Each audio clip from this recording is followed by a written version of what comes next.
What is the Qur'an? It is a set of 7th century revelations from God made to Muhammad in 2 cities, Mecca and Medina, in what is now Saudi Arabia.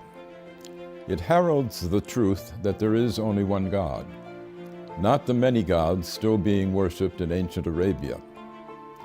Of course, this was not the earliest revelation that there is only one God. That had been taught in Hebrew to the Jews and in Greek to the Christians before it was taught to Muslims in Arabic. These 3 sets of revelation set apart the people of the book, each with their own special covenant from the same God. There is only one.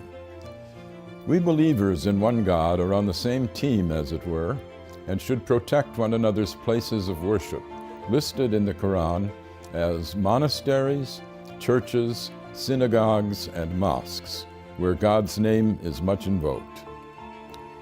The Qur'an does not confine God's action to the formal covenants of religion. God tells us that He sends messages to all men all the time, beginning with Adam, who repented his sin in the garden and became the first prophet. The unending stream of prophets includes Moses and Jesus.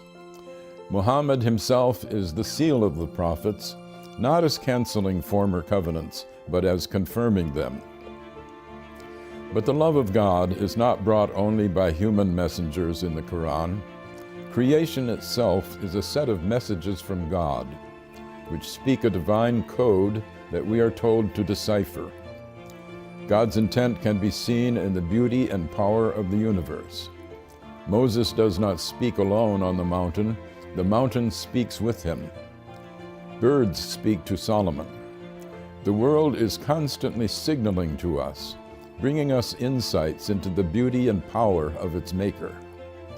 This should call us to a reverence for God's handiwork, an important message for our ecologically challenged era.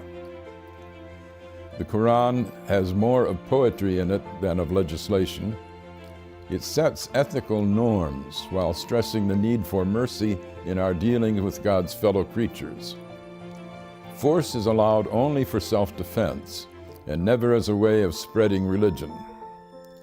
Commercial dealings with fellow Muslims or with non-Muslims should be meticulously fair and never extortionate. The relations of the sexes were still polygamous in the 7th century, as among the ancient Hebrews and the original Mormons, but women are to be honored.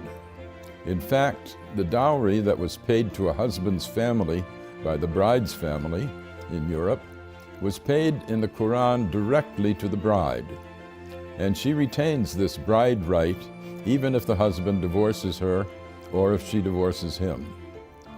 This carved out an area of women's rights unparalleled in the 7th century. The Qur'an is a book of many levels and great depths. Even non-Muslims can learn from it, as Pope Francis has proclaimed. I am Garry Wills for the Amerstein Center.